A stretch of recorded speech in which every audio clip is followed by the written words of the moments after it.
이 일이 있은 지 얼마 후 예수님께서는 디베랴 호수라고도 하는 갈릴리 호수를 건너가셨습니다. 많은 사람들이 예수님의 뒤를 따랐습니다. 그것은 예수님께서 많은 병자들에게 행하신 표적을 보았기 때문입니다. 예수님께서는 갈릴리 언덕에 올라가서 제자들과 함께 거기 앉으셨습니다. 때는 유대인의 명절인 유월절 무렵이었습니다. 예수님께서는 눈을 들어 예수님께 오는 많은 사람들을 보시고 빌립에게 말씀하셨습니다. 이 사람들이 먹을 빵을 어디서 살 수 있겠느냐? 예수님께서는 빌립이 어떻게 하실 것을 아시고 이런 질문을 하셨습니다. 예수님께서는 빌립이 하실 일을 이미 알고 계셨습니다. 빌립이 예수님께 대답했습니다. 여기 있는 한 사람 한 사람이 한 입씩만 먹을 빵을 사려고 해도 200데나리온은 있어야 될 것입니다. 그때 예수님의 제자 중에 한 사람인 시몬 베드로의 동생 안드레가 말했습니다. 여기 사내아이 하나가 가지고 온 작은 보리빵 5개와 작은 물고기 2마리가 있습니다. 하지만 이것만 가지고 이렇게 많은 사람을 어떻게 먹이겠습니까? 예수님께서 말씀하셨습니다. 사람들에게 앉으라고 하여라. 그곳은 풀이 많은 곳이었습니다. 그곳에 앉은 남자 어린의 수만 약 5,000명이었습니다. 그때 예수님께서 빵을 가지고 하나님께 감사의 기도를 하신 후 그곳에 앉은 사람들에게 그들이 원하는 만큼 빵을 나눠주셨습니다. 예수님께서는 물고기를 가지고도 그렇게 하셨습니다. 사람들이 모두 실컷 먹었습니다. 식사가 끝났을 때 예수님께서 제자들에게 말씀하셨습니다. 먹고 남은 빵과 물고기를 다 모으고 하나도 버리지 마라. 그래서 제자들은 남은 음식들을 모았습니다. 보리빵 5개로 사람들이 먹고 남은 음식 조각들이 큰 광주리로 12개나 되었습니다. 사람들은 예수님께서 행하신 일을 보고 이렇게 말했습니다. 이분은 세상에 오실 예언자가 틀림없다. 예수님께서는 사람들이 와서 자기를 강제로 데려다가 그들이 왕으로 세우려는 것을 아셨습니다. 그래서 예수님께서는 다시 혼자서 산으로 올라가셨습니다. 밤이 되자 예수님의 제자들은 갈릴리 호수로 내려갔습니다. 날이 이미 어두웠지만 예수님께서는 아직 제자들에게 오지 않으셨습니다. 제자들은 작은 배를 타고 가버나움으로 가기 위해 갈릴리 호수를 건너기 시작했습니다. 그때 강한 바람이 불어오고 호수의 파도는 점점 거세졌습니다. 제자들은 4-5km 정도의 거리를 노를 저어서 갔습니다. 그때 예수님께서 물 위를 걸어서 배를 향해서 오시는 것이 보였습니다. 제자들이 두려웠습니다. 하지만 예수님께서 제자들에게 말씀하셨습니다. 나다. 두려워하지 마라. 제자들은 예수님을 기꺼이 배 안으로 모셨습니다. 배는 곧 그들이 가려던 목적지에 도착했습니다. 호수 반대편에 서 있던 군중은 거기에 배가 한 척밖에 없다는 것과 예수님께서 제자들과 함께 가시지 않고 제자들만 떠난 것을 알게 되었습니다. 그 즈음 배 몇 척이 디베랴에서 왔습니다.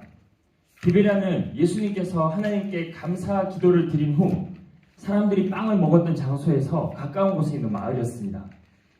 사람들은 예수님과 그분의 제자들이 그곳에 없다는 것을 알고 배를 타고 예수님을 찾기 위해 가버나움으로 갔습니다. 호수 건너편에서 그들은 예수님을 만났습니다. 사람들이 예수님께 물었습니다. 선생님, 언제 여기에 도착하셨습니까?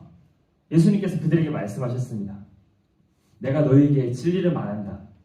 너희가 나를 찾은 것은 내가 행한 표적을 보았기 때문이 아니라 빵을 배불리 먹었기 때문이다.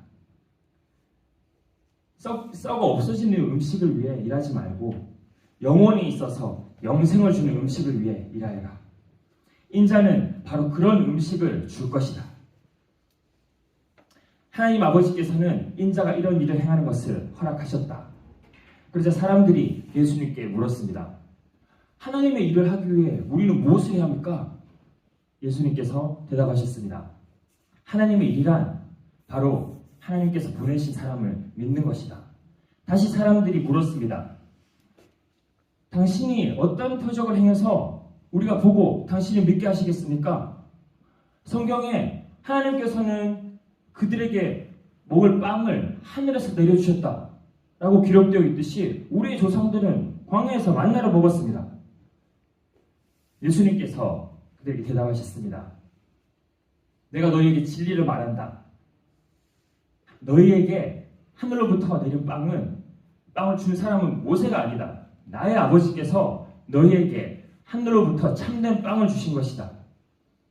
하나님의 빵은 하늘로부터 내려와서 세상에 생명을 주는 것이다. 그러자 사람들이 말했습니다. 선생님, 그 빵을 우리에게 항상 주십시오. 그때 예수님께서 그들에게 선언하셨습니다. 나는 생명의 빵이다. 누구든지 내게로 오는 사람들은 결단코 굶주리지 않을 것이며 나를 믿는 사람은 결코 목마르지 않을 것이다. 하지만 내가 전에도 너희에게 말했듯이 너희는 나를 보고도 여전히 나를 믿지 않는다.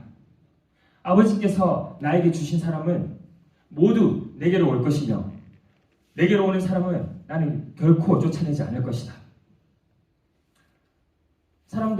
유대인들은 예수님께서 하늘에서 내려온 빵이다 라는 말을 듣고 예수님에 대해 수군거리기 시작했습니다. 그리고 그래서 그들은 이런 말들을 자기들끼리 했습니다. 이 사람은 틀림없는 요셉의 아들 예수야. 우리가 그의 아버지와 어머니도 알고 있는데 어떻게 그가 나는 하늘에서 내려왔다 라고 말할 수 있지? 그래서 유대인들은 그가 어떻게 자기 몸을 우리에게 먹으라고 줄 수 있겠는가 라고 말하면서 서로 다투기 시작했습니다. 예수님께서 그들에게 말씀하셨습니다. 내가 너에게 진리를 말한다.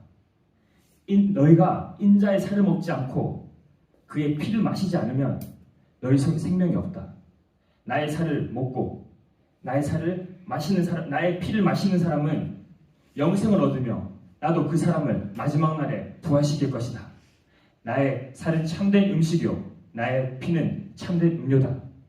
이 모든 말씀은 예수님께서 가버나움 회당에서 가르치실 때 하신 말씀이었습니다. 그러자 제자들 중에 여러 사람들이 예수님의 말씀을 듣고 말했습니다. 예수님의 말씀은 어렵다. 누가 알아들을 수 있겠는가? 예수님께서는 이 문제로 제자들이 수군거리는 것을 아시고 그들에게 이런 말씀을 하셨습니다. 이것이 너희에게 장애물이 되느냐?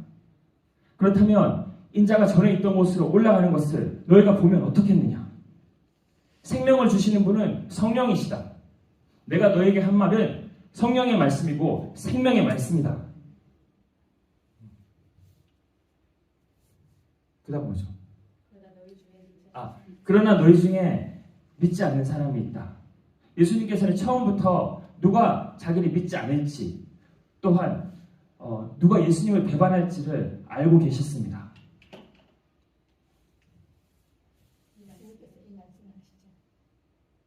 주님께서 이 말씀을 하시자 제자들 중에 많은 사람들이 예수님을 떠나갔습니다. 그리고 그들은 더 이상 예수님을 따르지 않았습니다. 그래서 예수님께서 12제자에게 물으셨습니다. 너희들도 떠나고 싶으냐? 시몬 베드로가 예수님께 대답했습니다. 주님께 영생의 말씀이 있는데 우리가 누구에게 가겠습니까? 우리는 주님이 하나님의 거룩한 분임을 믿고 알고 있습니다. 그래서 예수님께서 말씀하셨습니다. 내가 너희 12사람을 선택하지 않았느냐? 그러나 너희 중에는 마귀가 한 사람이 있다.